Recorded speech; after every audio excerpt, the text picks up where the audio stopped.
बाहर से स्वरूप दिखता है शिव जी का कि उनके पास कुछ भी नहीं है, पर एक्चुअली सब कुछ उन्हीं के पास है। तो भगवान बोलते हैं कि ठीक है, मैं सबको दूँगा। उसके बाद आती है ये शिवरात्रि, जिसमें भगवान सोचते हैं आज मैं सबको दूँगा। सबसे इम्पोर्टेंट होता है एक बेल्व पत्र अर्पणम। बोलते हैं अगर हम एक बेल पत्र चढ़ाते हैं, तो ही उससे भगवान हमें सब कुछ दे देते हैं। तो जितने भी हम अगर मान लीजिए जितने रिचुअल्स कर रहे हैं, जैसे कि आज अभी नवजोत जी तो सिर्फ घूम रही हैं और सबके इंटरव्यू ले रही हैं, बात कर रही हैं, तो वो तो पूजा नहीं कर पा रही हैं। तो बेसिकली इम्पोर्टेंट क्या होता है भगवान से एनर्जी को अपने अंदर लेना।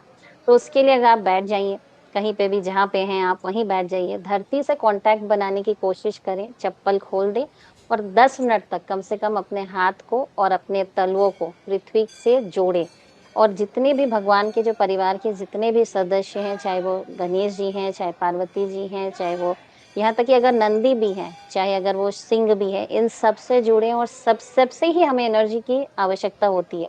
तो जब हम संगठित किसी परिवार की पूरी पूजा कर रहे होते हैं, अब देखिए कोई भी मंदिर में जाइए पूरा शिव परिवार है, आपके घर में भी फोटो होगी तो पूरा शिव परिवार है, तो पूरे शिव परिवार की पूजा करने से आपको एक विशेष फल मिलता है क्योंकि हम सब डोमेस्टिकेटेड लोग ही हैं, हम चाहते हैं परिवार में रहें, अकेले कोई भी नहीं रहना चाहता, तो पूरे परिवार और फैमिली के साथ जब हम हैं, तो सारे सुख हम तभी भोग पाते हैं जब हम किसी के लिए कर रहे होते हैं। तो जब हम भगवान और पूरे परिवार के लिए जब कर रहे होते हैं, तो हमें अपार खुशी मिलती है। तो इम्पोर्टेंट है कि हम सब एक साथ पूरे परिवार की पूजा करें। इम्पोर्टेंट रहेगा कि एक मंत्र ज़रूर बोलें, जैसा कि मैंने शुरुआत में बोला था शिवोहम, शिवोहम, शिवोहम। दूसरा मंत्र जो आप बोल सकते हैं, जो इम्पोर्टेंट मंत्र है शंभु, शंभु, शंभु। तो सबके लिए इम्पोर्टेंट है कि एटलीस्ट ये मंत्र का जाप करें और अपने स्पाइन को इरेक्ट करके सीधा बैठें। जितना आप सीधा बैठ पाएंगे, उतना ही भगवान से, ऊर्जा से, एनर्जी से जुड़ पाएंगे। बिल्कुल, सुमित्रा जी लौटूंगी। महंत शुभम गिरी जी भी हमारे साथ मौजूद हैं। वैसे तो देखिए शुभम गिरी जी, हम लगातार बताते आ रहे हैं कि हर महीने शिवरात्रि आती है, लेकिन ये शिवरात्रि क्योंकि सावन की शिवरात्रि है इसलिए बहुत अहम हो जाती है। और इसीलिए हम यहाँ पर ये बिल्कुल नहीं भूलें कि सावन और प्रकृति और शिव, हम कहें कि प्रकृति की पूजा भी उतनी ही जरूरी हो जाती है आज के दिन, और स्पेशली सावन के समय में। शिव और प्रकृति का क्या लिंक है, ये क्या संदेश हमें देता है? देखिए, सावन का जो मास है वो पवित्र मास है और ये शिव शक्ति से जुड़ा हुआ मास है। प्राकृतिक मतलब शक्ति। गुरु नानक देव जी ने कहा कि इक्का माई जुगत बिहाई, तीन चेले प्रमाण, इक संसारी, इक भंडारी, इक लाए दीवान। तो उसी प्रकार से इक्का माई जुगत बिहाई, तो गुरु नानक देव जी का जो शब्द थे, तो शक्ति मतलब शिव के बिना अधूरी है और शिव शक्ति के बिना अधूरे है। तो उसी प्रकार से जो श्रावण का मास है पवित्र बरसात मास में ही आता है। जब बरसात का जो ऋतु होती है, वर्षा ऋतु होती है, उसी समय वर्षा का समय होता है। आपने देखा कि कुछ समय पहले प्रयागराज में महाकुंभ हुआ था। नमजोत जी जिस अरल घाट में आप खड़ी थी, आज वो भी जलमग्न हो गया। तो गंगा जी पूरे क्षेत्र को जलमग्न कर दिया। तो उसी प्रकार से जो प्राकृतिक होती है शिव से जुड़ी होती है, शक्ति का स्वरूप होता है। जैसे एक कालिदास जी ने एक रघुवंश में एक श्लोक कहा है कि बागर था बिब संप्रीत्यौ, बागर था प्रतिपद्ये, जगतौ पितरौ वंदे, पार्वती परमेश्वर। वाक मतलब वाणी, वागर था बिब, बिब मतलब इब, अर्थ, अर्थ और अर्थ की तरह अर्ध नारेश्वर। आधा स्त्री का शरीर, आधा पुरुष का शरीर, अर्ध नारेश्वर। इव संपृक्तौ जगतौ पितरौ वंदे पार्वती परमेश्वर। जगत के जो पिता है वो पार्वती परमेश्वर है। शिव जी का जब हम 108 नाम का पूजन करते हैं रुद्राष्टाध्याय के बाद, जब चार पैर में जब 108 बिलपत्र अर्पित करते हैं भगवान को, तो जगत गुरुवे नमः भी बोलते हैं, ओम शिवाय नमः, ओम गौरी शंकराय नमः। जिस मंदिर में आप खड़ी है, ये तो स्वयं प्राकृतिक का स्वरूप है। इसीलिए हमारे शास्त्र में प्राकृतिक के बारे में शिव को बताया गया है कि शिव प्राकृतिक के बिना अधूरे है। जिस तरह से सृष्टि का निर्माण शिव ने किया है, उसी प्रकार से अपने त्रिशूल में ही सृष्टि का निर्माण किया हुआ है।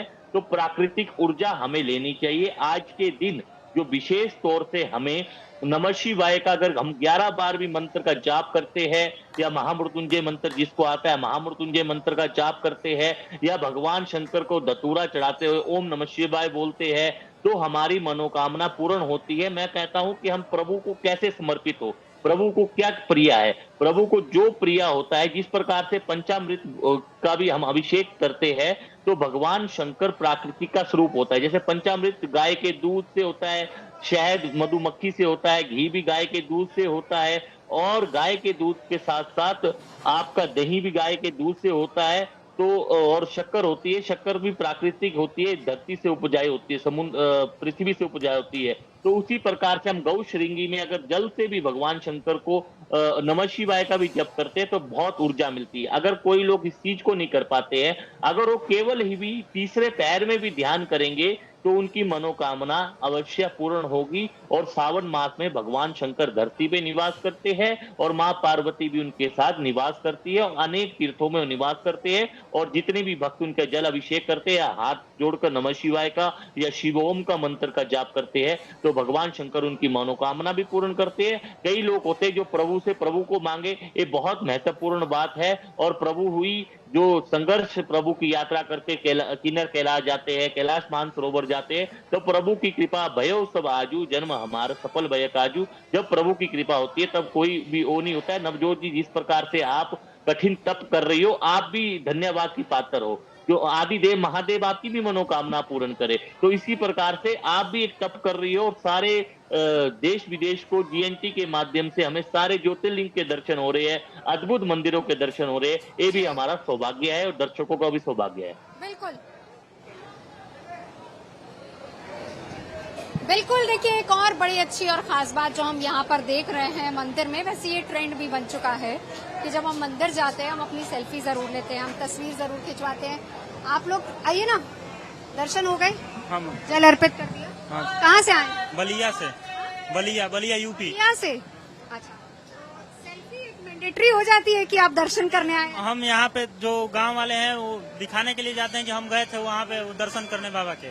तो आप ये सेल्फी फोटो उनको दिखाने के लिए लेते हैं? नहीं, मतलब आजकल यूथ में ये ट्रेंड भी है ना कि हम जा रहे हैं कहीं तो फोटो खिंचवा लें, सोशल मीडिया पता चलता है उन लोगों की वहाँ पे गया था घूमने। हाँ, हमको भी अच्छा लगता है। यादगार लेकर जाए। हाँ जी मैम। हाँ, तो और कहाँ घूम लिए फिर? हम लाल किला में गए थे तो वो बंद था, और यहाँ पे आए तो सोचे कि दर्शन भी हो जाए। यहाँ पे आए थे तो यहाँ दर्शन किए हम। हाँ जी मैम। चलिए, भक्त कुछ ऐसे भी हमें साथ ही साथ नजर आ रहे हैं। बहुत शुक्रिया, यादगार आप यहाँ से लेकर जा रहे हैं। प्रभु से क्या मांगा? आज महाशिवरात्रि है, माँ से यही प्रार्थना की है कि हमको आगे बढ़ाए। हम स्टूडेंट हैं, एक अच्छा हमको अच्छा जो आगे बढ़ने का मौका मिले, बस यही मांगे। बहुत सारे स्टूडेंट्स जो यहाँ पे है, बिल्कुल आज के दिन यहाँ पर अपनी तरफ से प्रभु से कुछ मांगने आ रहे हैं, और यहाँ पर जल अर्पित करने भी आ रहे हैं। तो लगातार तस्वीरें हम आपको यहाँ की दिखा रहे हैं गौरी शंकर मंदिर की, जहाँ पर बड़ी संख्या में भक्त लगातार पहुंच रहे हैं। चलते चलते सुमित्रा जी, अब आपके पास आते हुए मैंने सवाल प्रकृति का किया था, तो प्रकृति और शिव दोनों में क्या समानताएं हैं? क्या प्रकृति की सेवा से हमें शिव की कृपा प्राप्त हो सकती है? कैसे? बिल्कुल, बहुत ही सुंदर प्रश्न है नवजोत जी। मेरा मन लाइक क्वेश्चन। देखिए, हम जब बात करते हैं, हमने साइंस में भी ये चीज पढ़ा है कि it is all about energy. जब हम शिव की बात करते हैं या प्रकृति की बात करते हैं, तो एक्चुअली हम ऊर्जा की ही बात कर रहे होते हैं। शिव भी एक ऊर्जा ही है, और पृथ्वी भी जो है वो भी एक ऊर्जा ही है। जब हम पूरे क्योंकि अगर एक लाइन में हम बोलते हैं ना, अहम ब्रह्मास्मि, माने मैं ही ब्रह्म हूँ और ब्रह्म ही मैं है, तो हमारे अंदर ही पूरी सृष्टि है, और सृष्टि के अंदर ही हम हैं। शिव के अंदर भी हम है, और हमारे अंदर भी शिव है। अगर हम इसी भाव के साथ शिव की आराधना कर रहे होते हैं, और हम पृथ्वी की भी अगर आराधना कर रहे हैं, या जितने हमारे प्राकृतिक चीजें हैं इसकी भी अगर हम टेक केयर कर रहे हैं, तो एक्चुअली हम शिव से ही जुड़ रहे होते हैं।